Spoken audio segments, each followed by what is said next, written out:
This is the Tone Deaf Monk. Today I'm going to do something a little bit fun and special for me. A lot of people have asked me to do a tier list, but I honestly don't have time or the inclination to do one. Some things to remember about the Tone Deaf Monk. I am just a guy who loves audio and who likes to do impressions or share my impressions of gear with you to help you perhaps on your journey into this hobby, into this deep, deep rabbit hole. So something to keep in mind is that I have a job, a full-time job that I absolutely love and adore. This is, for me, just a side hobby. And it doesn't put any pressure on me to have to create content or to bow to sponsors. I can openly share my impressions with you from my heart. And that's what kind of makes me a bit different from other reviewers per se, right? And so today I am going to keep my flow going, and my motto these days have been keep it fun, keep it real, and I'm gonna keep doing that and bringing you my kind of content. And in my reviewing experience so far, it has been an interesting ride. I love doing this, and I've spent 30 years in the audio industry, but it's not what I do now. So firstly, a lot of times doing reviews, you have to actually research. So people think that, okay, you get a sample, a free sample, and you just, you bang out a review and away you go, and woo, you got a free sample, you'll keep doing this. But there's a whole lot more to doing reviews than just that. The amount of work and a lot of times research that you have to do to actually do a review is quite extensive. And for me, it's a matter of putting together all the media stuff, learning about this, learning about the company, going into the background, and to be able to come to you and do an in-depth review. What I really loved, and this hasn't always been the case for me, and the reason I don't review Pen-On IMs and certainly not Hita's stuff, I won't touch their stuff because of the way that their marketing department tries to ram stuff down your throat, and where Pen-On says don't put out a review unless it's 4 stars and above. So today I have 4 cases. These typically sit down by my listening chair downstairs, and I'm going to go through them with you and just explain a little bit about what's in the case, and I guess just as importantly would be to note is what's not in the case, right? So let's go through it. I'm going to flip the camera around and take a look. Okay, starting with case number 4. I was going to flip this around, but I didn't like the way it looked. So just going to take a picture of it and open it up. See what's in here. Ta-da! Oh, a box of goodies. So this is kind of interesting. Let's go from here. Top left. What are these? Well, probably something nobody has heard of before. This was a funky single dynamic driver with these clear blue resin shells from a company called Alpha and Delta, and it was a 6mm micro dynamic driver that was fantastic. Why I didn't hype this to the moon and why it's in my case, because I really liked the way it sounded. Why I didn't hype it up is because they don't make it anymore. They actually moved on to making TWS stuff, which I reviewed very favorably. So, and I didn't know they made these until I saw them on their older list, and I asked if they had one kicking around, and they sent it to me. I listened to it often. If my daughter doesn't steal it, because anything with a small shell, they take. What else is in this top here? Well, This happens to be a KZ.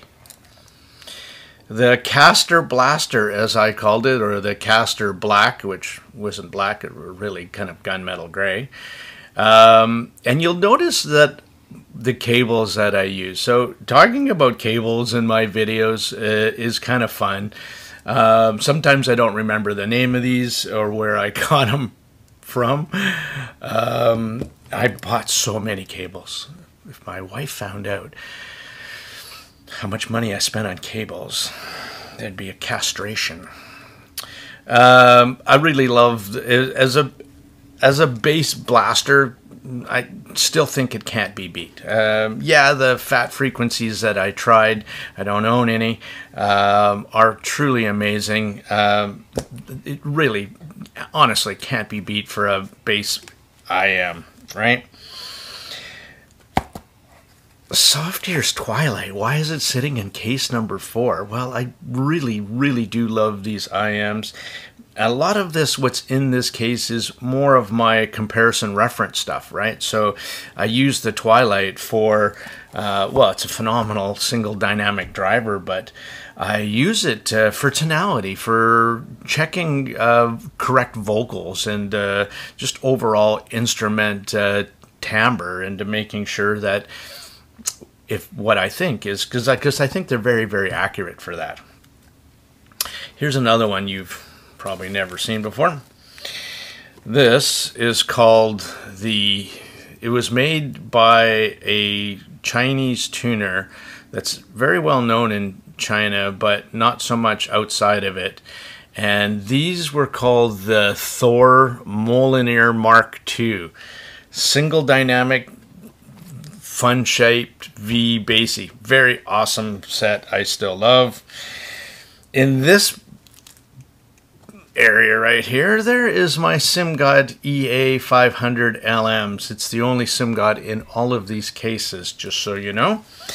And I use that as my single dynamic under $100 as a comparison reference. It is truly, truly a great sounding IM, though I don't pick it up because there's still too much upper mids. All of the SimGods for me so far, except for the EM6L, was pretty awesome.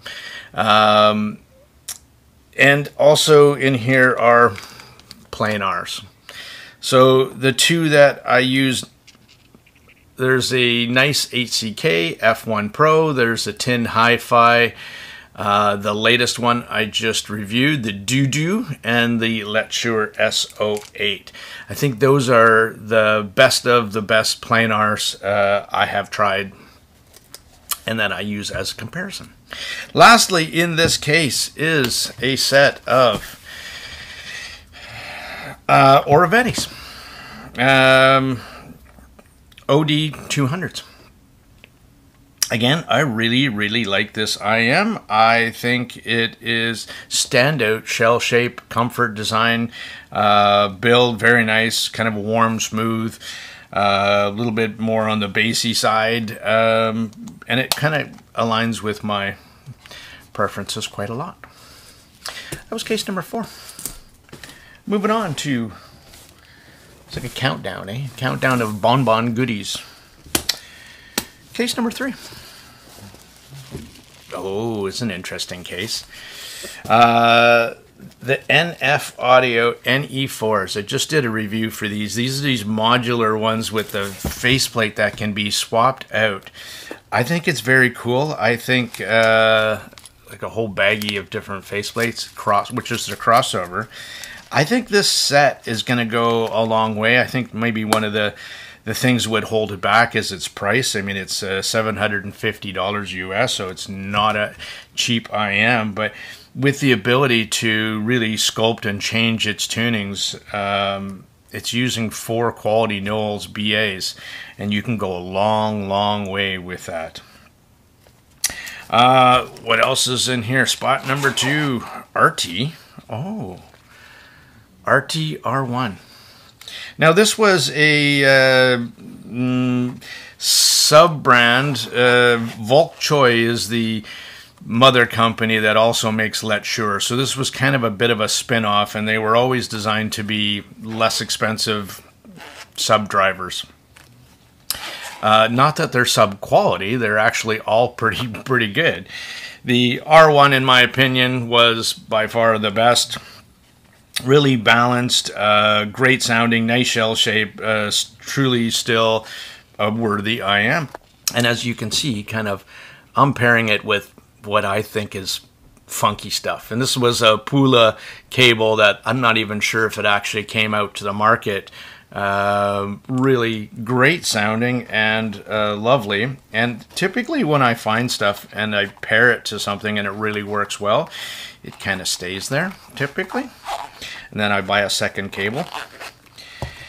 Oh, here's something interesting I picked up for $55. You recognize this case? This is an AudioSense case. So this is a sub-brand of AudioSense called Tinger, T-I-N-G-K-E-R. And this was called the H6. Now, this bad boy was these funky little metal shells, and there was 3, and they're teeny. So for small ears, they're truly fab.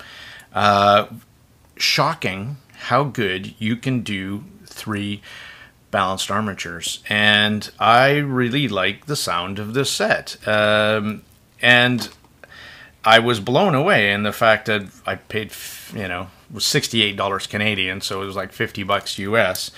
Because when they do some of those crazy sales, actually, I think it's probably the reference standard for 3 balanced armatures.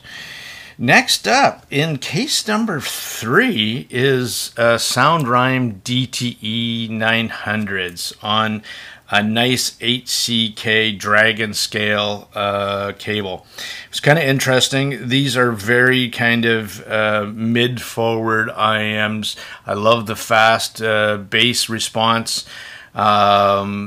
Innis hybrid, and I am gravitating away from it a little bit, just because I'm finding I like less pin gain in my sound preferences. I don't like the mids that too forward, and this set does it. And but that cable, it's just a pure copper cable, truly great on that.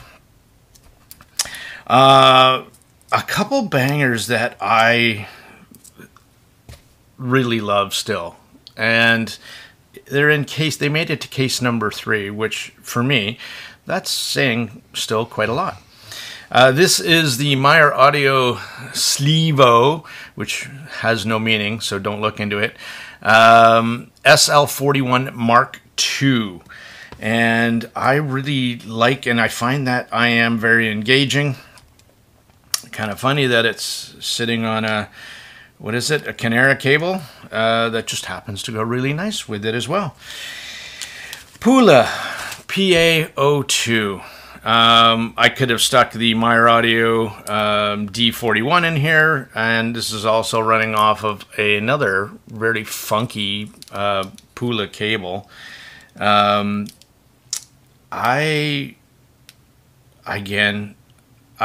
This is one of the first sets that came out, I think, later last year that I really hyped up, because I thought it represents great value, a great tuning, and I think they're still relevant. And there was a whole bunch of naysayers out there, and when new sets do come on the market, it is kind of, you know, you see all this hype and you go, oh yeah, I should get that, and then it dies down because the hype wasn't real. But in this case, I think it was, and there was a whole lot of people that picked this thing up and are enjoying it, which warms my heart. So let's go now to case number 2. Okay, case number 2. This is getting interesting, isn't it? Well, top left. Yep, that's a The Audio Oracle Mark I.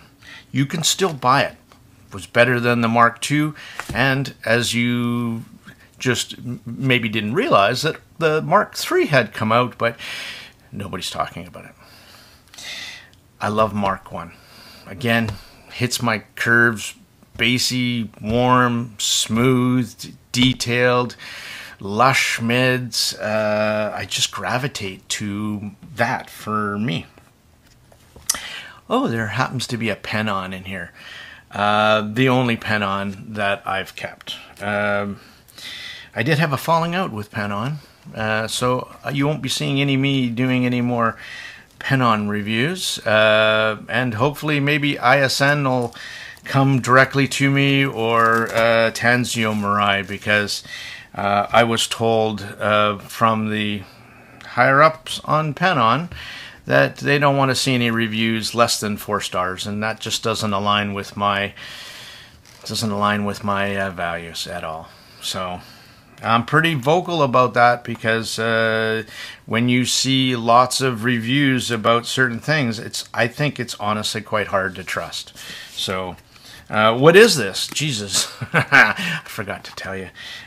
So this is the pen-on 10th anniversary. I really do enjoy this IM. I love the dual dynamic drivers that are fast and punchy. It had a lot of great things going for them. This was on that pen-on rope cable. I forget the name of it, but man oh man, it's beautiful and soft and flexy. I'd buy more of them if I was buying anything from them anymore. So that is the only pen-on I have. Next up, let's see. In this little pill box, I get these from SimGod. I love these little cases. Oh yes, that was that on that. If you ask, on that The Audio Oracle, that's a dragon, double dragon, dual dragon, something dragon. Dragging my nuts. Now, Meyer Audio's Slevo SL6, all BA vented, phenomenal tuning IM set. Love the fast bass of this. I really enjoy this IM as well, and again, probably went under the radar for most people. Nice HCK green mood cable again. I love their cables. I don't find their cables change the tonality of anything really too much. I don't care what elements of metal or whatever's in the cable itself. I really just like the bling bling factor, and they do that quite well. Next up, this little box in here, whoop, happens to be one I just picked up used for 80 bucks Canadian, which, what's that, $60 US. Waiting for this, was on my radar. I've heard it, and I quite enjoyed it. It's a single dynamic and a single Sonyan BA, and though I really do hate the look, well, I'm not a fan of it for sure. I think the cable's great, and I really like the sound. Again, it's one of the things I was reading about it was, it's like, oh, the top end is quite muted, and I don't find that at all. I think it's a lovely IM, and if you can find one used like I did, I thought it was a great buy. Oh yes. Probably, no, not probably, it is. This is my favorite single dynamic driver. And I will reiterate the fact, and again, I love the cable that it comes with. I really love this. I listen to this more than the Soft Ears Twilight. Why that was in case number 4, because I prefer this. Now, to be fair, I've using SimGot's tuning nozzles from the 500 LM. That's their brass nozzle, red ring, and I love what it did to the tuning. It also extended the nozzle, and then I put some of these new Divinus wide bore tips, reduces the sub bass a little bit, adds a little bit more mid bass punch. For me, I actually really love this IM. Now, that's kind of interesting, is what's sitting beside it. Well, that happens to be, let me just put this little bad boy back in its little pouchy pouch in case to protect him. I always use those little mesh cases you can get from Nice HCK. They're cheap, but they protect your babies and from scratches and stuff. So I do recommend also picking these up. Last one in this box happens to be a little Endunu, gives you this little thing. This is the Falcon Ultras. Again, I think for the money, as a single dynamic driver, hard to beat. Again, love this particular cable. Not always from Dunu for me. I love I got the blue version before this titanium one come out. I would still buy the blue.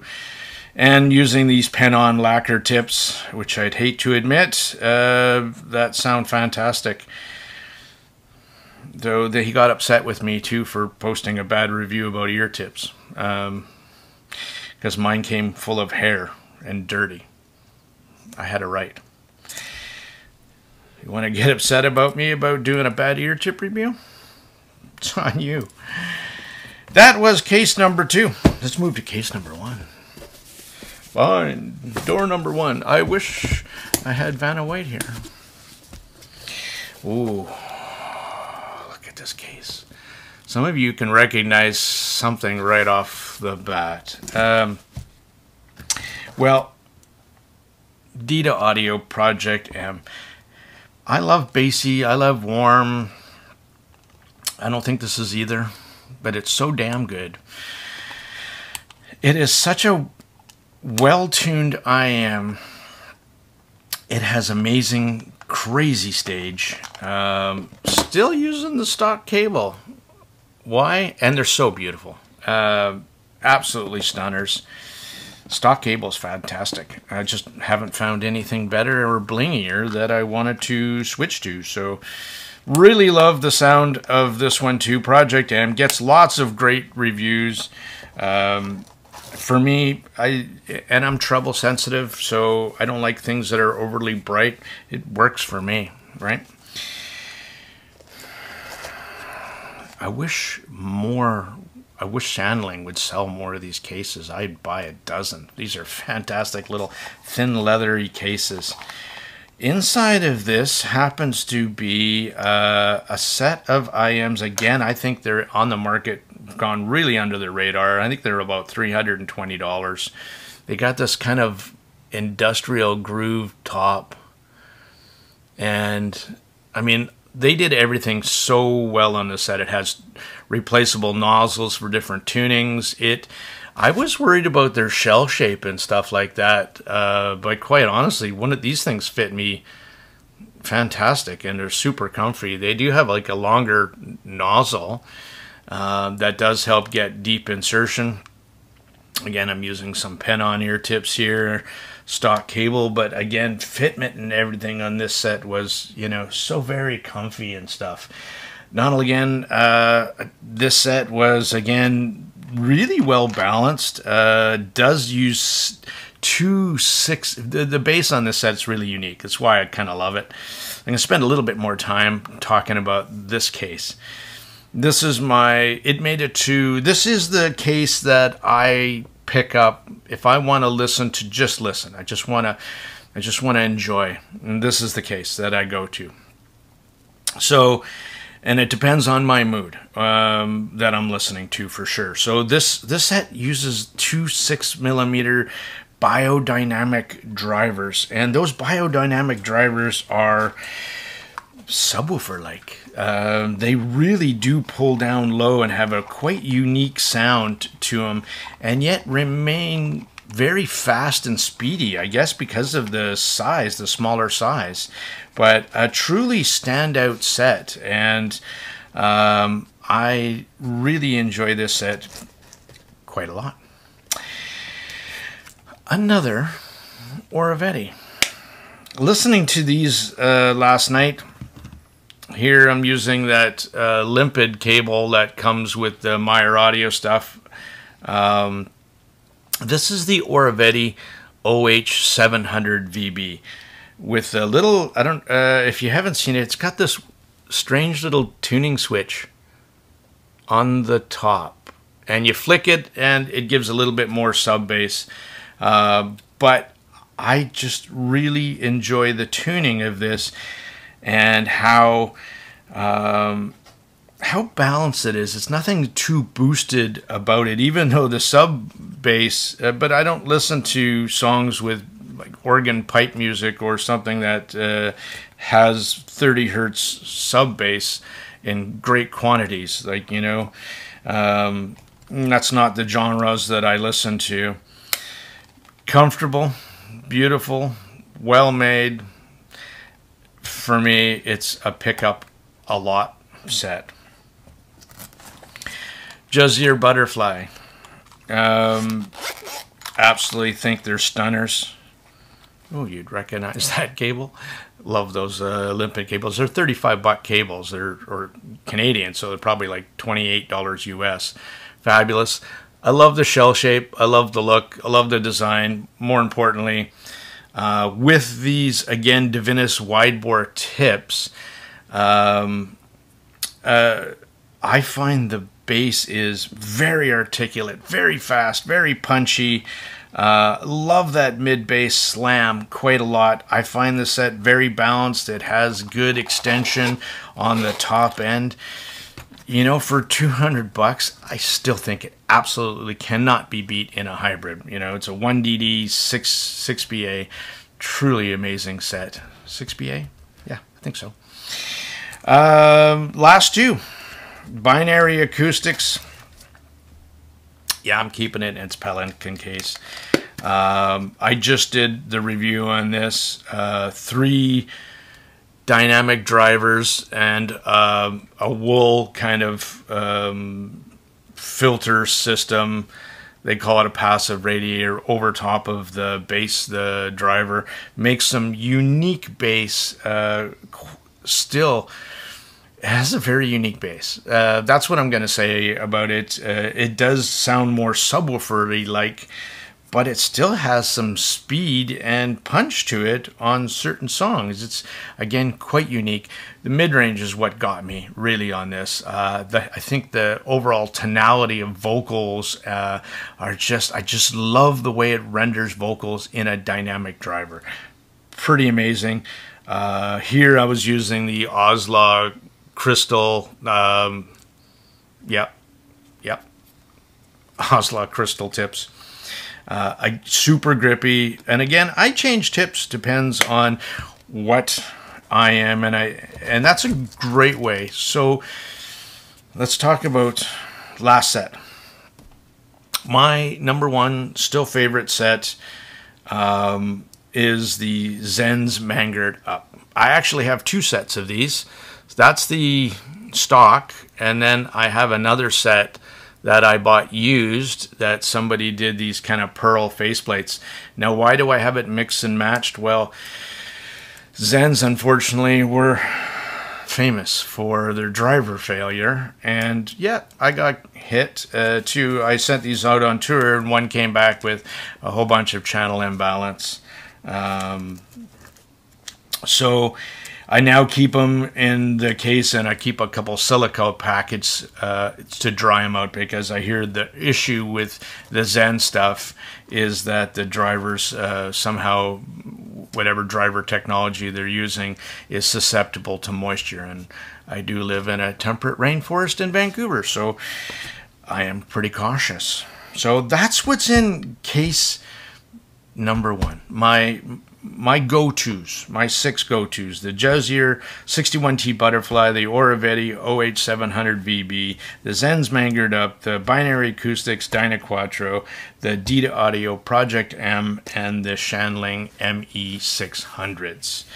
That's what's in my case. This is what's in the case of volume number 1. And as my tastes change, as my overall favorites change, these are going to change too. So when things get mixed around quite a bit, I'm actually going to do an upgrade. Now, there's a couple things that are not in the case. One is the plunge audio. I have these as a prototype. In the future, you will see a version of it. This is a single dynamic 4 Sonyan balanced armatures. Truly amazing set. Again, this is a Canadian manufacturer. Plunge audio is the shit. I can't wait to see what comes out more. What's also not in the case, well, an EPZ TP30 dongle, which I use as my reference when I'm doing measurements, and a pair of Canera Celeste Werven Pros. I use this, and this is my measuring DAP, and these are what I use to listen to movies sitting at my desktop here. I just find them super, super comfortable. Nice set. What's also not in the case, well, I have a bunch. Anything smaller, like I said, most of the RT stuff, the RT R2, one of my daughters scooped that up. I can't get it back. I really did like that sound of that set too. Kind of more organic, laid-back set with still nice treble extension. The RT R2 definitely still should be on people's radar. EPZ Q1 Pro. I use this set when I'm doing my videos. So this is how I'm listening back to my videos, and the music in the beginning. And if I'm jamming to it, it's because this set. The Q1 Pro for me is still a standout set. What else is not here? Well, my Elysian Acoustics Pilgrim I sent out on tour, and I sent out the Dunu collab from Timmy, the Da Vinci, that's out on tour, and the Keyfine Delcy, which under $100, that's my go-to rec, 100%. Also the Dunu Titan S2.